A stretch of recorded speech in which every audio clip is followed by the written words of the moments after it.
All right. This presentation will be focusing on site selection and evaluation. My goal for this talk today is to help give you a basic understanding of the uh, habitat or ecological conditions that make a site conducive to forest farming. This is really a skill that takes practice in reading the landscape, topography, aspect, moisture, soil conditions, and it does rely heavily on a skill in plant identification. Now, you don't have to know every plant in the forest, but if you have a good handle on your tree identification, that is a great starting point. If you have a good grasp on herbaceous plant identification, that'll help take it a little bit farther. So we'll talk about a few of those species. Again, this will kind of be um, a little bit reinforced through our video that we'll show a little bit later in the day. Um, Certainly keep track of your questions that you might have as we go through this, and we'll definitely have plenty of time to address them at the end. Okay. So site selection is a really important aspect of forest farming. It's essential for success. If you don't choose a good site, you're just not going to have the results, or your clients aren't going to have the results that are going to keep them inspired to continue, trying to manage these plants. It's important to note that a lot of plants can survive in marginal sites, but they do not thrive. And thriving plants are really essential. Thriving plants are healthy plants. You have much lower risks of disease. You have faster growth rates, higher yields, better reproduction of both seeds and root mass for species that produce by root division. And all this factors into making a forest farming operation viable. Being able to uh, collect and plant your own seeds, that's a big money saver, not having to purchase them from the open market, or being able to repropagate plants like golden seal or black cohosh, like Robin talked about yesterday, that are capable of reproducing by division. And also, starting with the great site really can help reduce the amount of labor and inputs that your landowner clients or yourself will have to invest in basically ensuring that the plants are going to survive and be healthy. So we'll run through some of the basic site selection considerations here, go through them one by one. And most of you should be familiar with some of these topics or criteria, but we'll kind of go through them in a little more detail, and hopefully everyone will have a firm grasp at the end of this.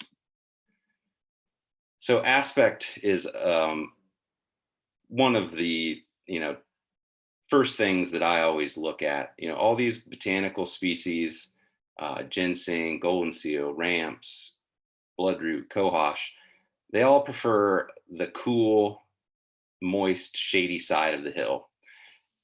And so that is always on the north to east facing aspects. You can see here in these little diagrams, the north slope is the cooler slope. The sun is going to be shining on south facing slopes, and thus the north slope is more shaded. That's going to leave more moisture availability in the soil.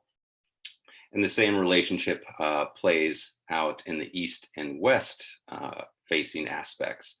So east facing aspects will get early morning and early evening sun, while west facing aspects tend to get more of that high midday sun. So aspect is really, just the directional orientation of the site. Of course, this is much easier to discern on a site that has a slope, Flat sites could be quite a bit more ambiguous because they tend to not have one uh, single directional aspect. And that flat sites, we'll talk about that a little bit more, but flat sites that are topographically flat don't necessarily mean they're bad site by any means. You can have very good quality sites on flat with flat topography. But for the sake of this talk and kind of the topography of the region that we're all working in, we tend to refer to slopes. So as I mentioned, the aspect affects, the amount of moisture that's available in the soil, by the drying effect of the sun. It'll affect temperature, how much sun is received on that site, and also the vegetative composition. Our tree species and herb species tend to break out and segregate, based on a directional aspect. And we'll talk about species here in a second, but just a brief example. Generally speaking, your hotter, drier sites on your south and west facing aspects tend to be more dominant or dominated by oak and hickory species and associates of oak hickory complexes. You might find more black gum, greenbrier, not a whole lot of herbaceous growth, maybe some mayapple, some other herb species that are just a little bit more ambiguous, and a little more widespread. You can certainly find mayapple on a north or east facing aspect too, but it's going to be amongst a lot more herb diversity. On the flip side, your north and east facing aspects tend to be your more shade loving, cool temperature loving species like tulip poplar, basswood. Depending where you're at, you'll have magnolia in the mix. We don't have a whole lot up here in Ohio, but certainly in West Virginia and going south, you'll see a lot more diversity in the magnolia species. And herb-wise, all these forest botanicals that we're talking about will be on these north and east facing aspects. So, north, northeast, east are basically your top tier sites, and then northwest can tend to go either way. It really just depends on how much that site is influenced by either the north orientation or the west orientation. So sometimes they can be just fine. Sometimes they can be a little bit more warmer, drier, and favor kind of some of those more western loving or hot, dry loving species.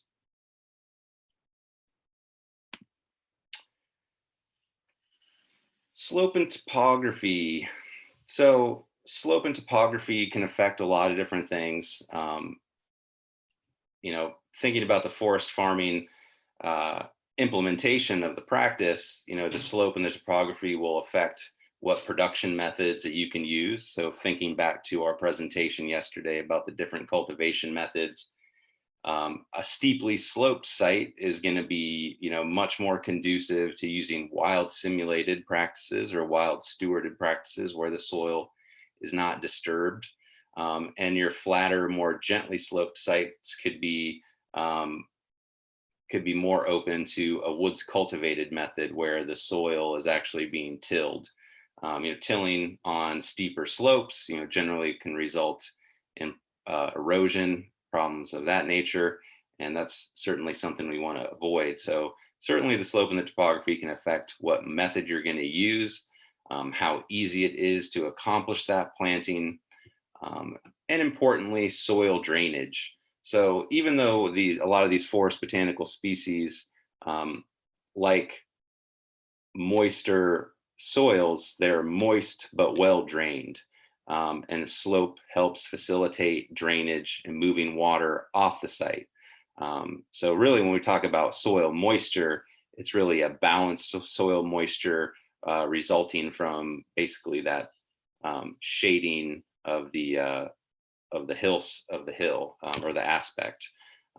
So there's a balanced moisture that is slowly accumulating and slowly dissipating over time, not holding water, which we would refer to as hydric soils. I know we have a lot of NRCS folks here, and You guys all know soils pretty well.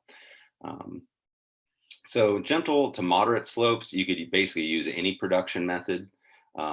This site that's depicted here in the photo, this has got a pretty good slope to it. You can kind of see at the base of this big poplar tree here in the left of the photo, it's got a pretty, good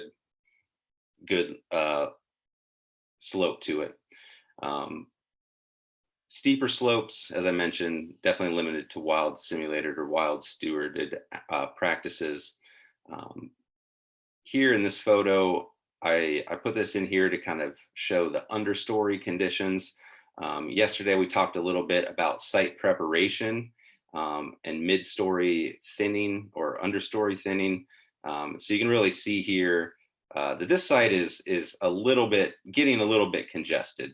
We have a lot of really small diameter sapling stage trees here that most likely are maples. I can see a lot of maple, maybe a little bit of beech. And these are very shade tolerant species that tend to accumulate in the understory. So thinking back to yesterday, these are trees that could basically be pruned out to open up the understory conditions a little bit. That's going to help improve airflow. And airflow is really important in these sites.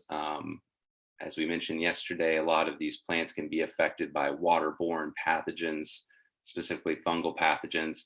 So the more air that can move through the site, the quicker that vegetation will dry after rain events, and it will help limit the spread of waterborne pathogens. And also, again, thinking about the amount of shade, having a lot of small diameter trees like this accumulated in the lower mid-story can really add a lot of extra shade down to the forest floor. So we're looking for that, 75, 80% shade sweet spot. But when you start to get a lot of small diameter sapling trees like this, you tend to get up there in the 90, 95%, shade. So, and that'll just really slow growth. It won't necessarily prevent the plants from growing, but they will definitely grow a little bit slower. So definitely some benefits of looking at those understory conditions. If you can select a site that already has an open understory, obviously that's less input and labor on behalf of the grower, and it's better to start with those conditions if you can.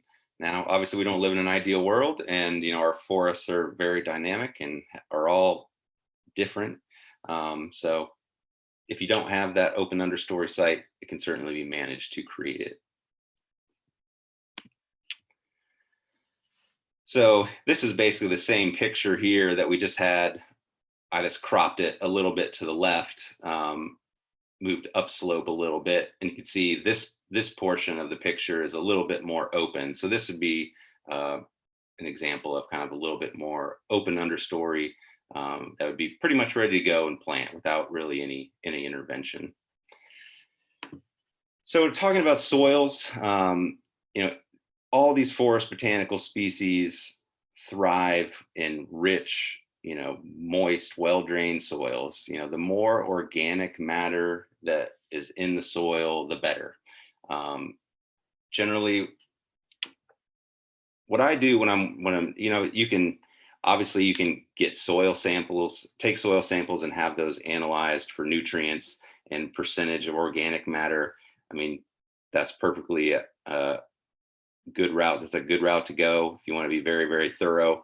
But here I'm talking a little bit more about reading the landscape and just using your visual skills and your senses to kind of determine what the site quality is. So soils are really easy. You can dig in the soil with your hand. You could use your pocket knife to get in there, basically see how loamy or compacted or rocky the soils are.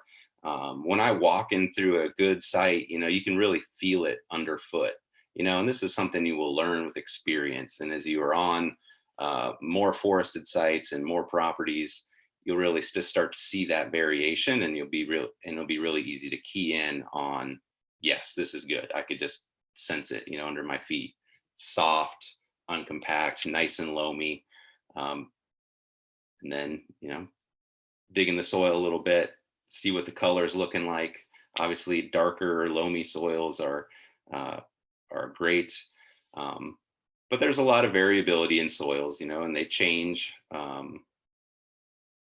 They can change in a very small area, so soils are not uniform across the whole site, generally speaking. Um, but there's nothing we can really do about that. We're generally looking for the general character, not looking for, we don't need to get absolutely specific and be like, this soil band, moves this way, so I'm only going to plant here. Landowners could get that technical with it if they wanted to, but generally that's a little bit overboard. And if you have a general sense of the soils in a planting site, you'll be good to go. Most of our forest soils are a little bit acidic, and all of these forest botanical species typically fall or like to inhabit soils in the 5.5 to 6.5 range. Well-rounded nutrient profile, and this is just going to be common in a good growing site. You're going to have micronutrients, you're going to have a little bit of phosphorus, you're going to hopefully have some calcium, and maybe a little bit of nitrogen. By and large, a lot of these forest botanical species are not nitrogen hogs. Nitrogen generally leads to disease issues or pests if people try and really modify a site. So if soil modifications need to happen, very light touch is the best option. So composted leaf litter, consisting of leaves from the species that are dominant on the site. Calcium sulfate, which is pelletized gypsum, can help add some calcium to the soil without buffering the pH and making it more basic. So these are a little bit more technical things, and I don't want to get into the weeds too much. We can certainly talk about those more if you have questions about that. But one thing about soils and good forest farm production sites is there seems to be a really strong association with calcium. A lot of these species, or most of these species, are calcium loving. It's a really important micronutrient for their reproduction and growth. And so some citizen science kind of anecdotal evidence has shown that calcium concentrations of at least 2,000 pounds to the acre are required in a decent growing site. Now, there might be some contraindications, like with really high calcium, ginseng, for example, very high calcium growing sites, whereas golden seal, on the other hand, likes a little bit more in the middle ground. Some of these ginseng sites that were analyzed had calcium of 4,000, 5,000 pounds per acre. So I've read some research that golden seal likes it a little bit more, probably in that 2,500, 3,000 pounds per acre. Robin might have a little bit more of a sense of that, and maybe can chime in our discussion as well. But so as I mentioned, you can get to soil nutrient analysis. Also, the soil survey report you can get on the US GS Web Soil Survey or the Soil Data Mart, and you can just trace a polygon over the property that you're working with and get a survey report, and it'll kind of tell you about those soil qualities, and that can also provide you with more information on site analysis. When it comes down to it, if you have a decent aspect, or if you're on even if you don't know much about the site, if you can read the vegetation, it's going to really inform you about that growing site quality. As I mentioned, a lot of our vegetative composition really breaks out based on aspect and the habitat conditions that are associated with those aspects. So again, here on north and east facing aspects, we're looking for tulip poplar or other magnolia species. Down south, you might have mountain magnolia, cucumber magnolia, maybe large leaf magnolia, a lot of different magnolia species, basswood, sugar maple. I see a lot of black cherry in pretty rich sites throughout this region. You can have a little bit of birch as well, and red oak would pretty much be the only oak species, which tends to kind of favor more of these north and east facing aspects. Um, Most of our other oaks break out on the south and west facing aspects, but red oak can be a good indicator in a rich site as well.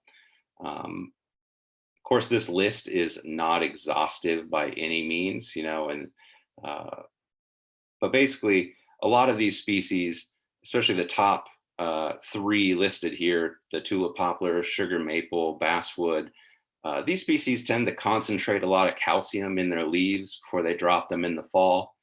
Over time, that adds a lot of calcium to the soil, and thus we tend to find pretty rich populations of herbs, growing in association with older mature stands of these trees.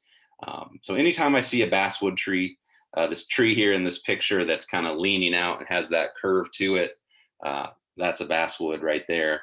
Anytime I see a basswood, this is when I was doing some survey work on the national forest for wild ginseng populations. Sure enough, see a big basswood go over, nice big healthy ginseng population growing underneath it. That's not, correlation is not causation, but there is certainly a relationship between some of these species and the herbs that grow beneath them. So a couple species that we tend to find on the south and west aspect that are pretty common throughout the region would be, black oaks, anything in the white oak genus. So white oak, chestnut oak. Chinkapin oak is actually a calcium loving species. So, I mean, chinkapin oak can maybe go up there with red oak in the north and east facing aspects. Bitternut hickory or pignut hickory tends to be on a more, not bitternut, but pignut hickory tends to be on more ridgetop sites. Mockernut hickory, black gum tends to be in association with the oaks as well on those south and west facing aspects. So if you could really just learn the suite of trees that tend to grow on these north and east facing aspects, you can really learn a lot about a site and infer a lot of information just by looking at the vegetation. And of course, we want to look to the ground as well. So what's growing beneath the trees, and on these north and east facing aspects, this is just a scatter shot of a few species that you might find or be familiar with. I tried to pick species that were a little bit more common and well known, but these are all great indicator plants. And of course, if you're looking for a site that's going to produce ginseng, if you can find wild ginseng already growing on that site, then that you're in the right area. So that's always a great indicator. So we have wild ginseng up here in the left-hand corner. Next to that, going to the right, we have ramps, and then golden seal. Down below, maidenhair fern, other fern species as well that you might be familiar with, such as rattlesnake fern, which is a very small little fern. It's also referred to as sang pointer.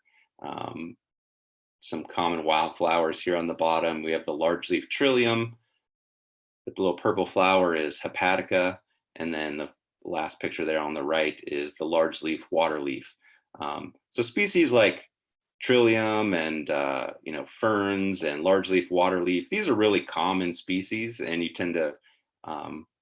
I tend to find them in a lot of locations where most of the kind of more higher level forest botanical species or the higher demand botanical species are not present. So, it's not that common to go out and then find large patches of golden seal or ramps or ginseng. Thinking about our discussion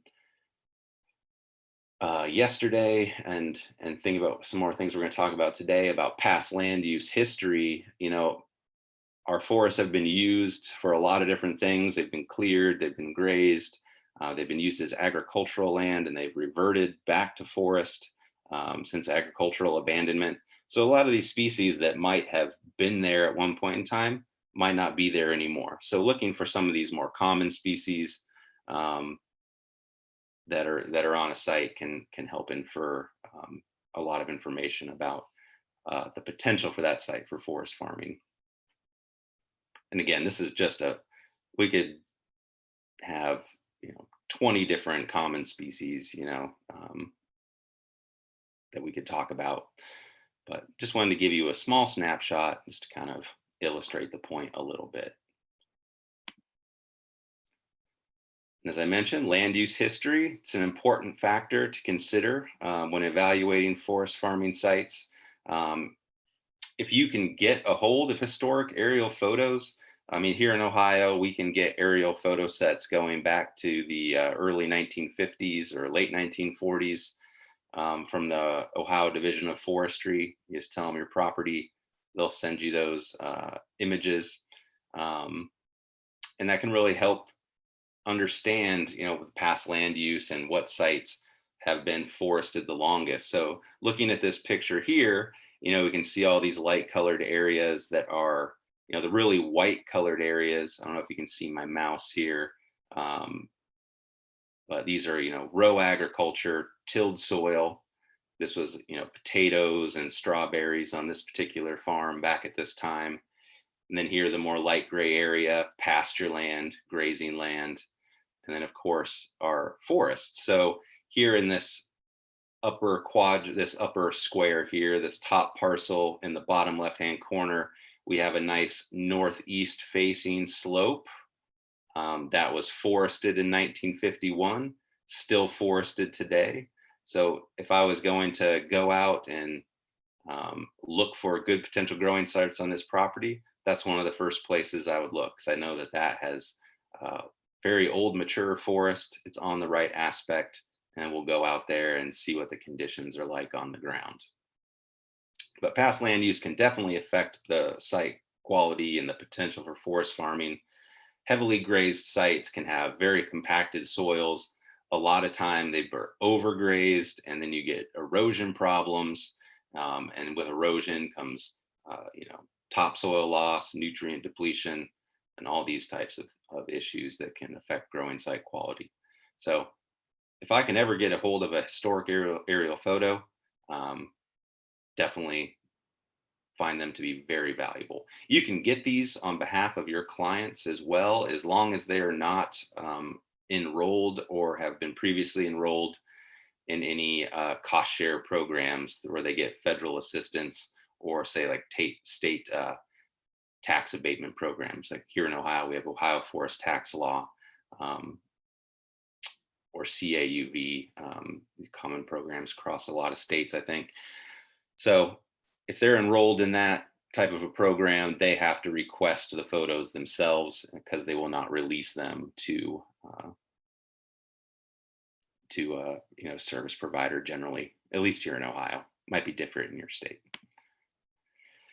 So just a few things about site contraindicators. So we've talked about the things here that make a good site, vegetatively, but there are some things to look for, and you don't have to look very hard to know that they're, not great.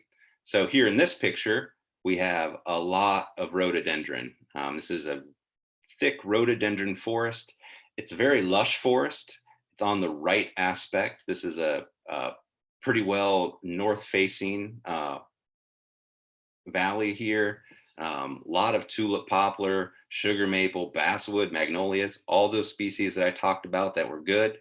But there's a lot of rhododendron here, and typically the soils are going to be a little too acidic.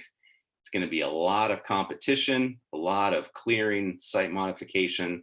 So this would be a site that would be contraindicative.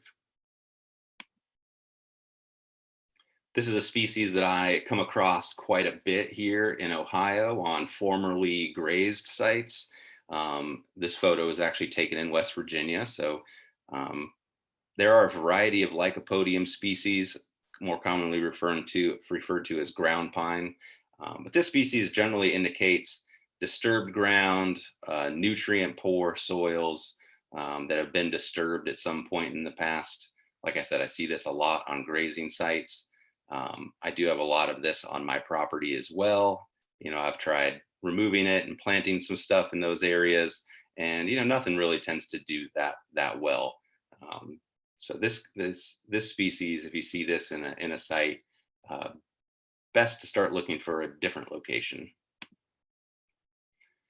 We'll talk more about these well, in our exercise later. You'll probably see some of these photos again, but just wanted to illustrate the point here while we're kind of getting the overview of the topic. So as I previously mentioned, oak dominant stands on south and west facing aspects or ridge tops are just really hot and dry. These are not sites where you would normally find these species growing. So you definitely don't want to encourage a landowner to plant in these sites because the results are just not going to be good. One thing about these sites, aside from the aspect and the hot, dry kind of soil conditions, is the leaf litter. You can see here in the understory, oak leaf litter really tends to accumulate. It's highly tannic. It doesn't break down very fast. This can be very stifling to seedlings, say of ginseng, or if you're planting ramp seeds. It can be very stifling to them. It can be hard for them to kind of push through when they're in their little infancy seedling stages where they're highly vulnerable. So on the flip side, on our like poplar or maple dominant sites, the leaf litter tends to break down in a single growing season. High nutrient turnover, rapid decomposition, and that is a little bit easier for seedlings to push up through. Now, it's okay, like I said, it's okay if there's a little bit of oak, in a site. Sometimes you'll be on a poplar, magnolia, sugar maple dominant site, and there'll be a black oak or something like that. That's fine, or there might be like a weird tree that's just kind of there, like a sycamore or something that you might not expect. That's fine. I mean, it's as long as it's not the dominant or co-dominant species in a habitat.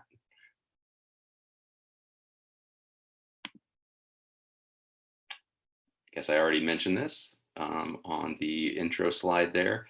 Rhododendron thickets on all aspects, it's just a dead giveaway that you're going to want to look to find another area.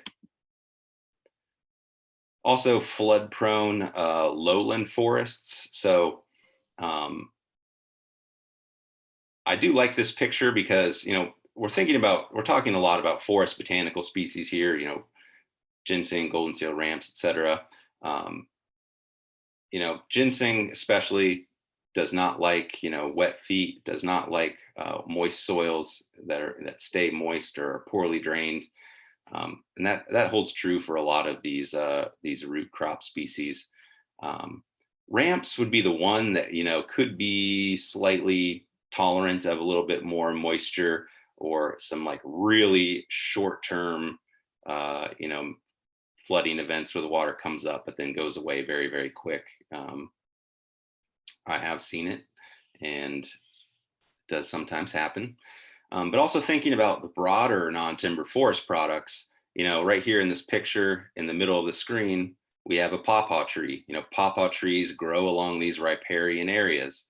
So even though we're talking very much about forest botanicals today, there are other non-timber forest product species that can be managed in these sites. So thinking about that broader diversity of crop diversification,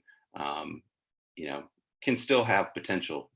Might not be good for ginseng, but landowner could utilize a site like this for something else.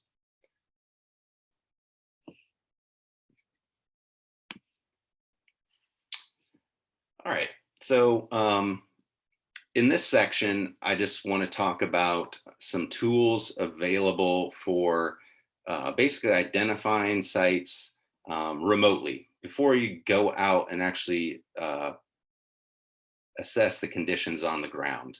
This is very much using maps, aerial photos to find those aspects to help plan your visit when you go out to that property, to help prioritize your time onto where you want to look for these potential growing sites.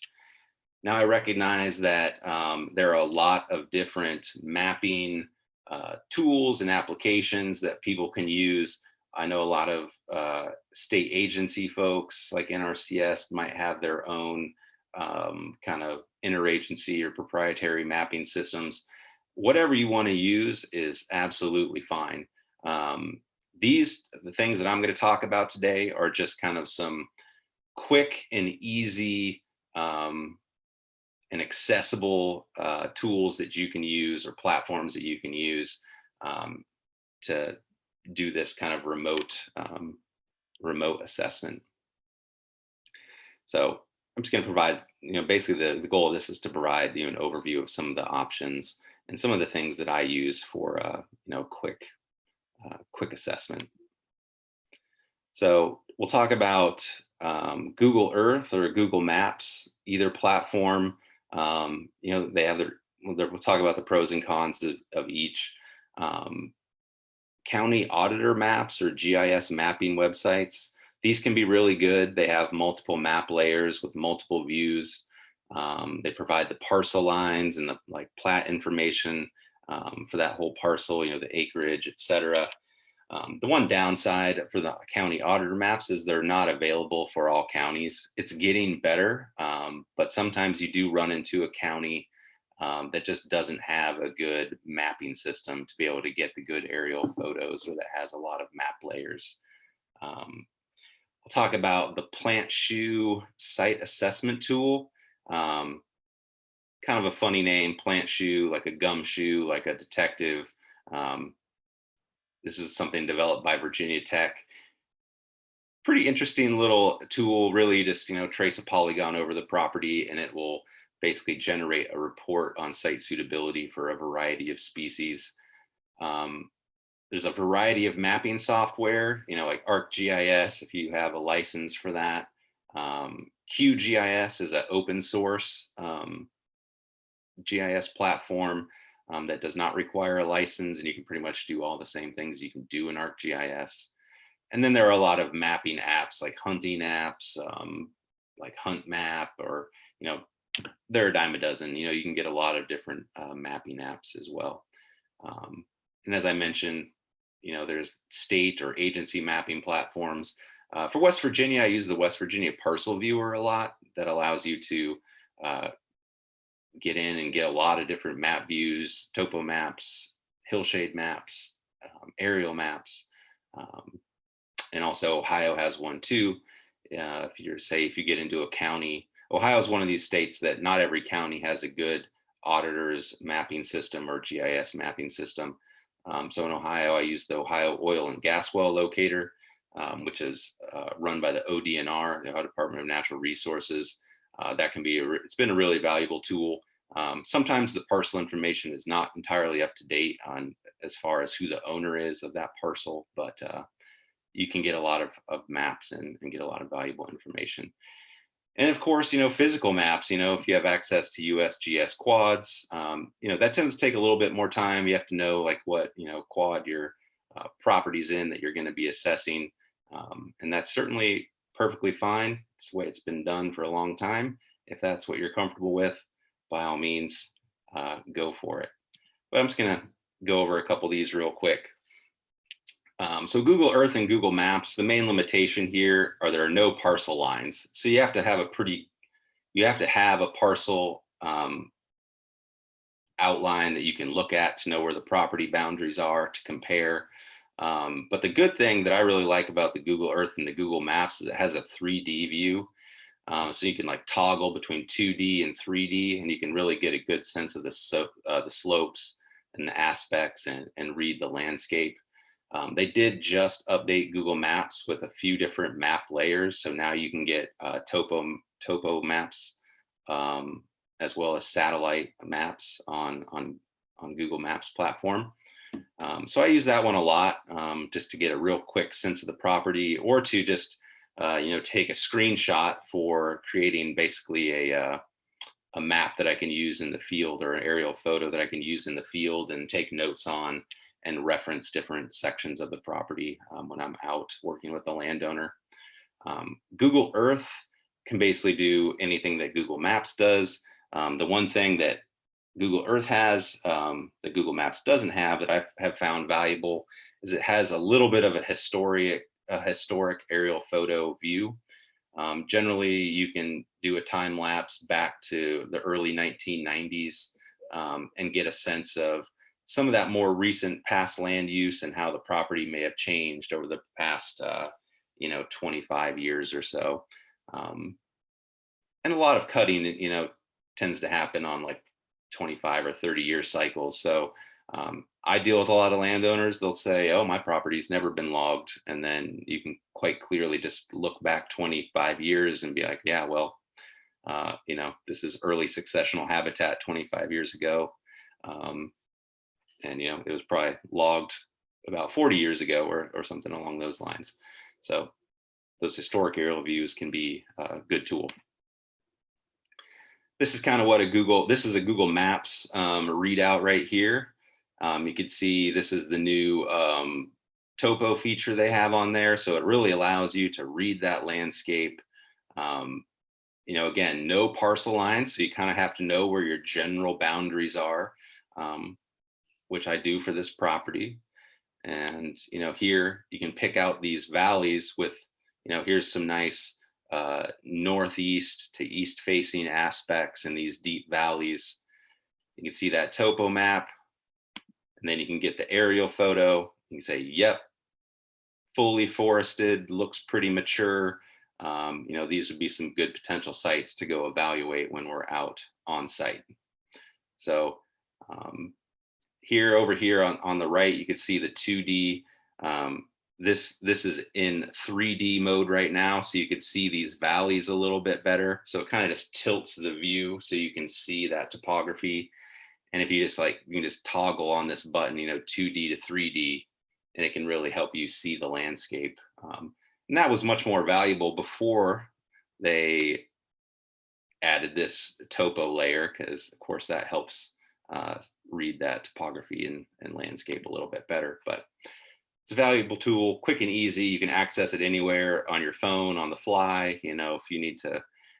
And if you have cell service, you can use this Google Maps in the field, and it'll basically help you navigate around the property, show you exactly where you're at to make sure you're in the right locations that you want to be assessing or referencing. So I found this to be a pretty easily accessible and valuable tool over the years. Now here on Google Earth, here's a little historic aerial view. So this one went back a little bit farther. You can see down here in the bottom left-hand corner, this is a up here on the top, this is a 1990 aerial photo, October of 1990. And I wanted to look at these valleys right here, just to see what the potential past land use was. Has it been logged recently? And these look like mature trees. You could see the shapes of the canopy or the crowns on a lot of these trees, so that they're very mature in these sites. And this is a site that I would go out and reference and want to take a look at and see what the conditions are on the ground.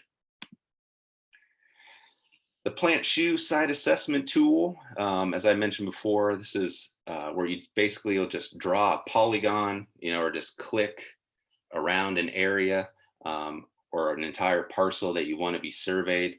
It'll assess, it'll use basically a variety of databases and existing, information for soil moisture, forest cover, slope, soil fertility, elevation, etc. A lot of different variables. Then it will generate a site suitability report for 4 different species: ramps, golden seal, bloodroot, black cohosh. They intentionally left ginseng off just because of the potential risk of poaching. Ginseng is wild harvested, and people do have concerns about that, so they intentionally left ginseng off the list. In my experience, I have found that this platform works best with individual sites rather than whole properties. So if you click on a whole parcel, it's gonna generate a report for the suitability across that whole parcel. And if a good portion of that parcel is open field or south facing, the report's going to come back and say, Well, it's pretty low suitability because a lot of the land area within that polygon is not great growing sites. But if you just click on, say, a valley, say like I had in that previous photo, it'll generate a port for just that growing site, and it can give you a little bit more definitive site suitability report for just that site. So kind of like this. Here's just a screenshot of um, the plant shoe tool, and this is the same. This is the U Mountain Center, the same photos we just showed there with the Google Earth, Google Maps slides. Here's one of these valleys that we were looking at. You simply just, draw area and you just click on the polygon around there, click get site report, and then it will produce a multi-page report. This is just the last page of the report where they provide you with this table of their overall suitability of that site. So um, there's all these things are so like Black Cohosh will have heat maps for aspect, elevation, slope, soil fertility.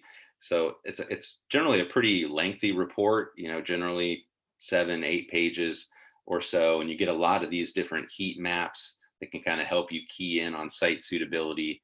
And then of course they're color coded. So overall, I look over here to the total score, and you can kind of see the different shades of green, and then you can see where that falls here on the suitability from low to high. So this site has decent, we're up here in the green, pretty good score. So we'll know that these species will tend to grow well in this site. And in fact, they do. All these species are basically present in this site naturally at the U Mountain Center. So there is definitely some accuracy associated with this tool, but again, this is a promote assessment tool, and it's all about getting a sense ahead of time and then going out, and then you have to evaluate what the conditions are on the ground. Mapping software, ArcGIS can do a lot of different map attributes and produce really high quality maps, but it can be really costly for the license.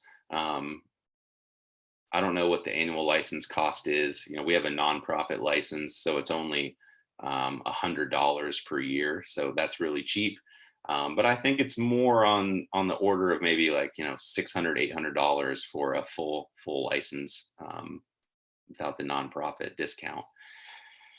QGIS, as I mentioned, free and open source GIS software. You can just download the most recent version of that program, and then you can essentially do anything that you can do on ArcGIS, basic mapping functions. It can easily pinpoint the areas with desired characteristics. So for example, here is a map that we produce as part of our forest management plans. I had to turn it sideways here to make it fit on the page. So here's my north arrow that I just dropped in here for reference, because I had to crop it down a good bit. But these are the north, northeast, east, and northwest facing aspects. So everything in red is north, purple is northwest, orange is northeast, yellow is east. So we can go out on the ground here, and if we drop a topo map layer behind this, you're going to see that these are basically valleys. So our orientation is going to be very much oriented with our topography, but this can help us identify areas and to go out and look at while we're ahead of time when we go out to the field. And then also it's a good reference for the landowner, and this would be just part of a set of maps that we provide them, but it's a good reference for the landowner too when they're going out and to try and follow up on the assistance that we provide them. County Auditor GIS maps, as I mentioned, multiple map layers, shows the whole parcel. Downside, not available for all counties. This one's for, again, the U Mountain Center. I'm trying to use the similar slides here, the same venue. So you can see this is a flat map, this is where so if you can have a parcel map like this, say maybe it doesn't have a topo or you can't get the topo on it or whatever, and you can couple this with your Google Maps 2D, 3D view, that's where we can start to really see where these valleys are a little bit better through here. But Pocahontas County in West Virginia has a really good and updated mapping system. So they do have the topo available as well. So again, here we have a nice northeast facing slope, areas to go out and look for good potential herb planting habitats. And it's good to always go out on the ground, and you got to see what's on the ground, because aspect does not mean that it's going to be good conditions on the ground. As you go up these mountains, you'll probably start to find a whole lot of wood nettle, in the understory through here, which can be definitely challenging, and a lot of competition for forest farmed crops. So again, this is just remote assessment, where to go look, and then you further refine from there. And I guess that is the end of that slideshow. Ended a little abruptly. Apologize for that. I thought I had a closing slide there.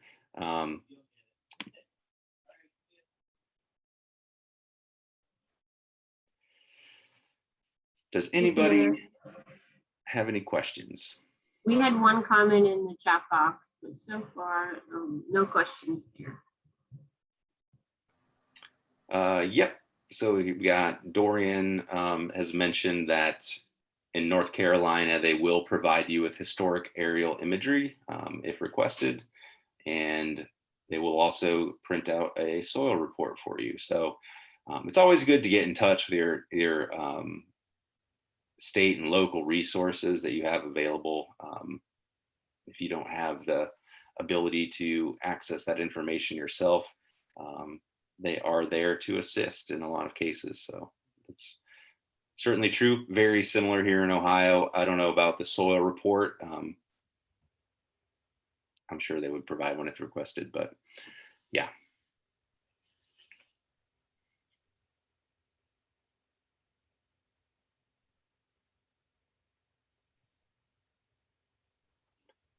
Any questions about anything we just covered there? Has anybody ever used any of these platforms to try and get property maps or aerial photos?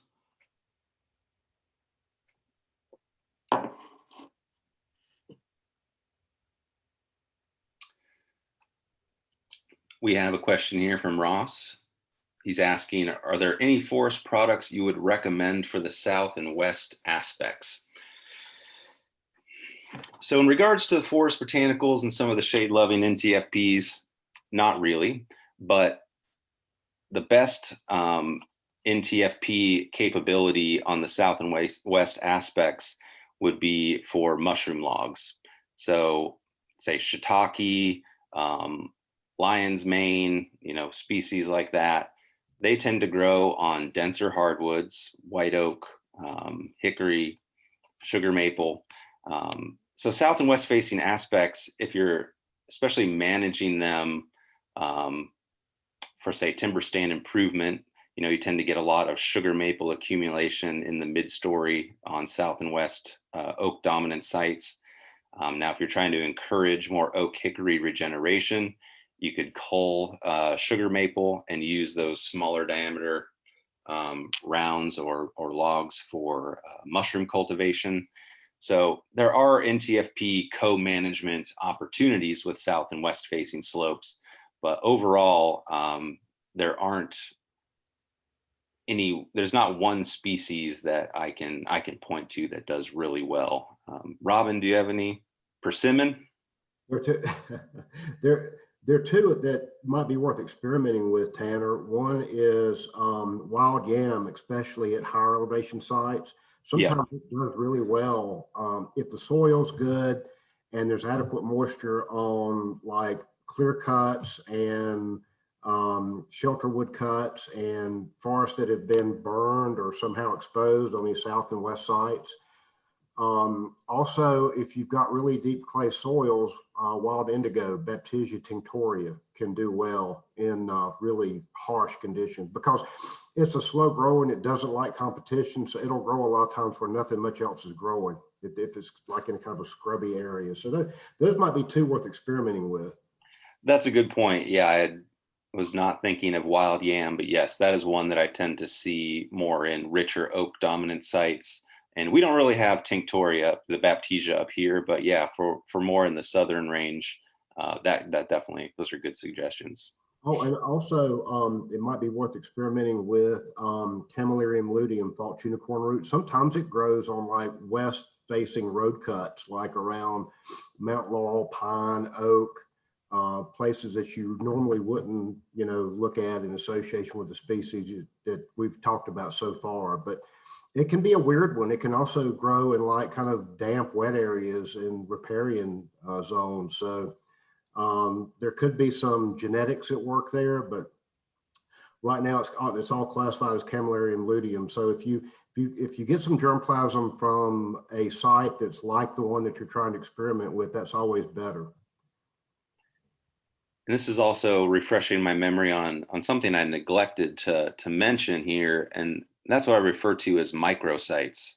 So where you have a lot of topography and you have, say, a valley and two hills coming together, you got your north slope here and your south slope here. Low on that south slope, the conditions are going to basically be mediated by the north slope. So you'll get a lot more moisture availability and shade down low on the slope.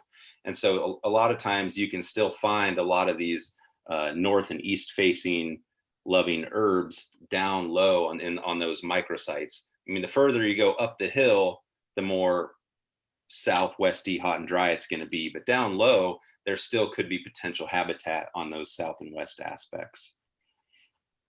So a lot of the things that we have discussed today could potentially work on a good microsite low on the slope.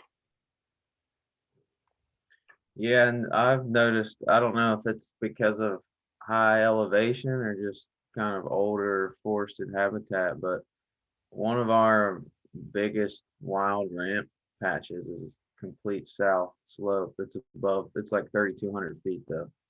So it might be that cooler, higher, and just better soil. So sometimes there are exceptions, and I just found that very interesting that they would grow there. And there's ginseng, wild ginseng, some there too. So yeah, and yeah, I've certainly seen people, growing ginseng pretty successfully on some of these odd aspects. I mean, it's, the goal of this presentation is to help key in on like what's the most likely chance for success. Yeah. Now, there are definitely caveats all around, so I've seen one ginseng grower, he was up on basically a knob and he planted all the way around the knob on every aspect. And, plants were growing around that whole knob, on the south and west facing slopes as well. So it really comes down to soil condition. I've worked with one grower. He's high up on the hill here in Ohio, and they do have really rich soil up there. There's a lot of, black walnut and, just elm species that you wouldn't really tend to expect to find on a upland site. But, he can actually grow on west facing and south facing aspects in that site too, because the soil is good. So yeah, there are caveats, certainly. So sometimes we can be surprised. Right. And we also deal with a lot of different conditions across our broad region. We've got folks here, I'm sure, from the Piedmont areas, Appalachian Ridge and Valley, Cumberland Plateau. And we've got areas that stretch into southern and central Appalachians from North Georgia all the way up through West Virginia, Ohio, Pennsylvania. And, the woods can vary quite a bit, and the composition of the woods can vary quite a bit with latitude and altitude. I know I found in a particular mountain valley I lived in North Carolina, I would always find associations of greenbrier, Solomon seal, a shrub called buffalo or oil nut. It's a semi-parasitic shrub and wild yam. But I did not find that association in like 2 counties over ever, but it was consistent in the valley I lived in. So you'll find some, fringe and anomalous type occurrences. Pay attention here. Tanner, you did a great job of presenting the science behind what we're doing here, but there's definitely an art that will come with experience. So it's really hard to quantify and explain the art part of it. Yeah, it just comes with time and experience. The more you do it, the more you see, the more you know. Great question.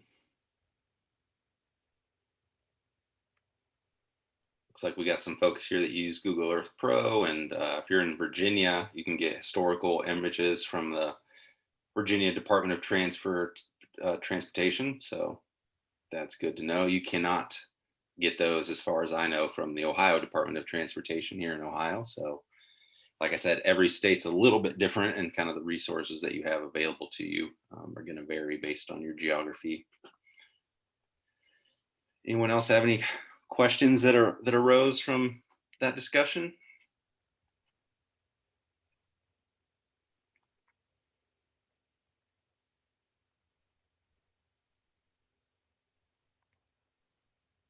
And folks can feel free to unmute themselves and ask a question directly if they don't want to type it into the chat.